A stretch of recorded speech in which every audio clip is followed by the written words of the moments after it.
रस्त्यावर चालणाऱ्या एका व्यक्तीला एक गाडी जोरात धडक देते। धडक लागलेला व्यक्ती गाडीखाली चिरडला जातो। गाडीतून एक व्यक्ती उतरतो, चिरडल्या गेलेल्या व्यक्तीच्या जवळ जातो आणि परत येऊन गाडीत बसून निघून जातो। 6 जूनला साताऱ्याच्या कराडमधून व्हायरल झालेला हा व्हिडिओ व्हिडिओ बघणाऱ्या प्रत्येकाला हा एक अपघात असल्याचं वाटलं। पण या प्रकरणात पोलिसांनी तपास केल्यानंतर एक सीसीटीव्ही फुटेज हाती आलं। त्यानंतर कळालं की हा अपघात नसून पूर्ण प्लॅन केलेली हत्या आहे। पोलिसांनी ही केस काही तासांच्या सोडवली आणि ते सुद्धा मृतदेहाच्या जवळ जीवाच्या आकांतानं रडणाऱ्या मृत व्यक्तीच्या बायकोवरून। तपासाच्या पूर्ण प्रक्रियेत ती पोलिसांच्या सोबतच होती। घटनेच्या काही वेळानं त्या महिलेचा भाऊ सुद्धा पोलीस स्टेशनमध्ये दाखल झाला।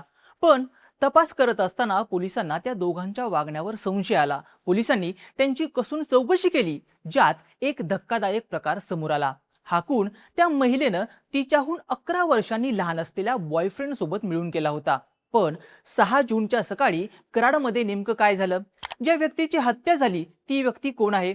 मृत व्यक्तीला त्याच्या बायको, मेहुणा आणि बॉयफ्रेंडनं का संपवलं आणि हे प्रकरण नेमकं कसं समोर आलं पाहूयात या व्हिडिओमधून। नमस्कार, मी ओंकार आणि तुम्ही पाहताय बोल व्हिडिओ। सातारा जिल्ह्यातल्या कराड तालुक्यातले लक्ष्मण मंडले हे गेल्या अनेक वर्षापासून गव्हर्नमेंट इंजिनियर म्हणून वेगवेगळ्या ठिकाणी काम करायचे। महाबळेश्वर, सातारा, कराड अशा ठिकाणी काम केल्यानंतर त्यांची बदली ठाणे जिल्ह्यातल्या शहापूरमध्ये झाली। ते इथं जलसंधारण विभागात इंजिनियर म्हणून काम करत होते। त्यांची पत्नी सारिका गावाकडेच राहत होती। त्या दोघांच्यात 18 वर्षांचं अंतर होतं। सारिका आणि लक्ष्मणचं एकमेकांशी पटत नव्हतं। त्यांच्यात सतत वाद व्हायचे। लक्ष्मण तिला सुट्टी असली की भेटायला यायचा, पण तेव्हाही ते एकमेकांशी भांडायचे। अशातच 2023 मध्ये सारिका एका कपड्याच्या दुकानात साडी खरेदी करायला गेली। तिथं प्रथमेश नावाचा एक 22 वर्षांचा मुलगा कामाला होता। त्यानं सारिकाला साड्या दाखवल्या। बोलता बोलता त्यांच्यात मैत्री झाली, मोबाईल नंबर शेअर झाले आणि दोघात मैत्री वाढली। हळूहळू सारिका आणि प्रथमेशच्या मैत्रीचं रूपांतर प्रेमात झालं। त्यांच्यात सुद्धा 11 वर्षांचं अंतर होतं। पण एक दिवस या सगळ्या प्रकाराबद्दल सारिकाचा भाऊ संग्राम चव्हाणला माहिती मिळाली। त्यानं सारिकाला याबद्दल विचारलं, तेव्हा तिनं लक्ष्मण आपल्याला कसा त्रास देतो आणि प्रथमेश किती सांभाळून घेतं हे पटवून दिलं। संग्रामलाही ते पटलं आणि नंतर तो बऱ्याचदा प्रथमेशला भेटला सुद्धा। दरम्यान सारिका आणि प्रथमेशच्या नात्याला 2 वर्ष उलटली। दोघं एकमेकांना भेटायचे। लक्ष्मण दूर राहायचा म्हणून त्यांना एकमेकांशी बोलण्यात काहीच अडचण येत नव्हती। पण लक्ष्मण गावी आला की दोघांमध्ये परत वाद व्हायचे। त्यांच्यातली भांडणं आता वाढत जात असल्यानं सारिकाला त्यांचं नातं नको होतं। तिनं या सगळ्या गोष्टी प्रथमेशकडे बोलून दाखवल्या। त्यानंतर दोघांनी लक्ष्मणला कायमचं बाजूला करायचं ठरवलं। 2025 मध्ये त्या दोघांनी लक्ष्मणचा खून करण्याचा प्लॅन केला। या प्लॅन मध्ये सारिकानं तिचा भाऊ संग्रामला सोबत घेतलं। ते दोघं लक्ष्मण काम करत असलेल्या शहापूरमध्ये गेले। ठरल्यानुसार ते लक्ष्मणचा खून करणार होते, पण तेवढ्यात काहीतरी अडचण आली आणि त्यांना प्लॅन कॅन्सल करावा लागला।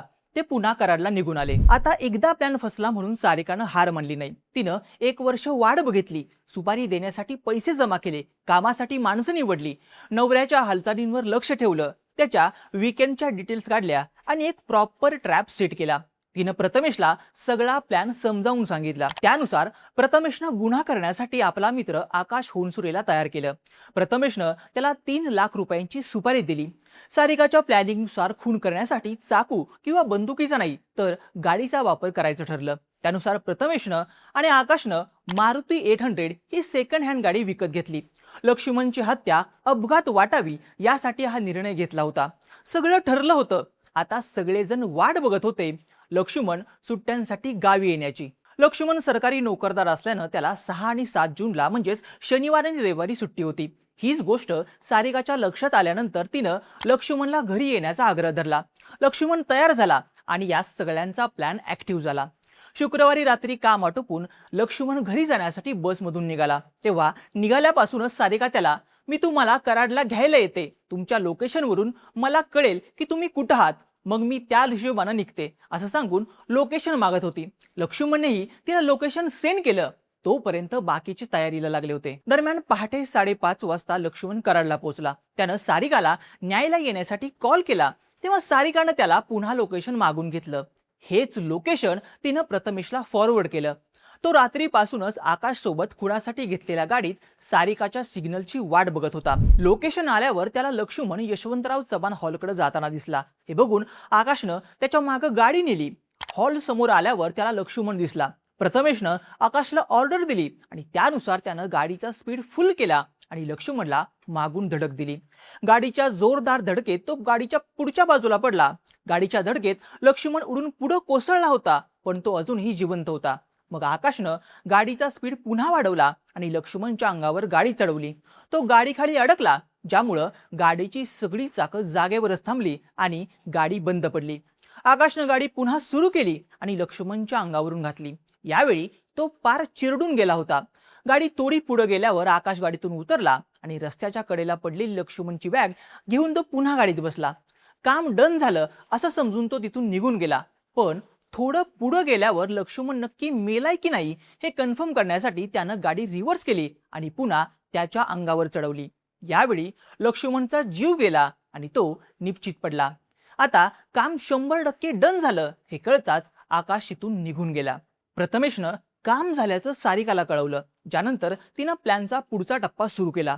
इकडं लक्ष्मणला मृत अवस्थेत पाहून येणाऱ्या जाणाऱ्या लोकांनी त्याच्या शेजारी गर्दी केली. तेवढ्यात सारिका तिथं दाखल झाली आणि मोठमोठ्याने रडायला लागली. लोकांना मदत मागायला लागली. त्यानंतर स्थानिकांनी लगेच एक ॲम्ब्युलन्स मागून लक्ष्मणला कराडच्या कृष्णा हॉस्पिटलमध्ये नेलं. पण डॉक्टरांनी तपासल्यानंतर त्याला मृत घोषित केलं. लक्ष्मण मेलाय हे कळाल्यानंतर सारिका मोठमोठ्याने रडायला लागली. तेवढ्यात पोलिसही तिथं दाखल झाले. प्राथमिक माहिती जाणून घेतल्यावर हा एक अपघात आहे असं बोललं गेलं. प्रवास करून आलेल्या लक्ष्मणची बॅग घटनास्थळावर नव्हती. पोलिसांनी परिसरातले सीसीटीव्ही चेक केले तेव्हा एक गाडी लक्ष्मणला धडक देते. त्यानंतर गाडीतून एक जण उतरतो आणि लक्ष्मणची बॅग उचलून पळून जातो हे दिसलं. थोड्या वेळात सारिकाचा भाऊ संग्राम पोलीस स्टेशनमध्ये आला. तो तिला धीर देत होता. दोघं हळू आवाजात काहीतरी कुजबूज करताना दिसले, म्हणून त्या दोघांच्या हालचालींवर पोलिसांना संशय आला. याच संशयावरून त्यांनी सारिका आणि संग्रामची चौकशी केली. पोलिसांनी लक्ष्मणच्या फोनमधल्या डिटेल्स चेक केल्या तेव्हा तो सारिकाला काही वेळाच्या अंतरानं लोकेशन पाठवत असल्याचं दिसलं. नंतर पोलिसांनी सारिकाचा मोबाईल चेक केला तेव्हा प्रथमेश सोबत केलेले कॉल आणि चॅटिंग समोर आली आणि तिचं सगळं कृत्य उघडं पडलं. सगळं कृत्य समोर असतानाही सारिका गुन्हा कबूल करायला तयार नव्हती. पण पोलिसांनी चौकशी केल्यानंतर तिनं सगळं खरं खरं सांगितलं. तिनं पोलिसांना असं सांगितलं की माझा नवरा मला त्रास देत होता म्हणून मी त्याची हत्या घडवून आणली. तिच्यानंतर संग्रामनेही सारिकाच्या प्लॅन बद्दल पोलिसांना सांगितलं. त्यांनी दिलेल्या माहितीच्या आधारावर प्रथमेश आणि आकाशला शोधण्यासाठी पथकं पाठवली. 7 जूनला दिवसभर शोध घेतल्यानंतर ते दोघेही सापडले. पोलिसांनी सारिका, प्रथमेश, संग्राम आणि आकाशला न्यायालयासमोर हजर केल्यानंतर त्यांना पोलीस कोठडी सुनावण्यात आली आणि हा सगळा प्रकार समोर आला.